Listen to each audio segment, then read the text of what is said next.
কেদারনাথ মন্দিরের সীমারেখা আমরা পেরিয়ে এসেছি।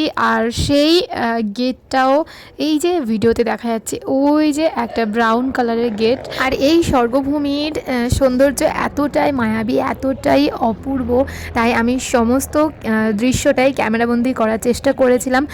মানে যা দেখছি আমার চোখে অপরূপ সুন্দর লাগছিল, তাই আমি সমস্ত রাস্তাটাই আমি ক্যামেরাবন্দি করেছি।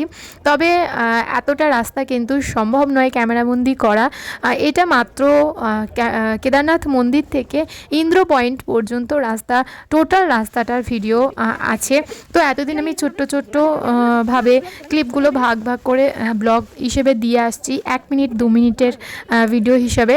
তবে দেখতেই পাচ্ছ যে ভিডিওগুলো কতটাই স্পিড করা আছে। আর এখন আমরা প্রায় ইন্দ্র পয়েন্টের কাছে এসে গিয়েছি।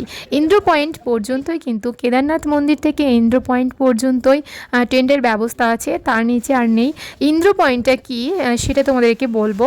ইন্দ্র পয়েন্ট হলো যারা ঘোড়ায় আসেন বাবার কাছে, সেই ঘোড়াগুলো সমস্ত এই ইন্দ্র পয়েন্টেই দাঁড় করানো থাকে, ওখানেই সবাইকে নামিয়ে দেওয়া হয়।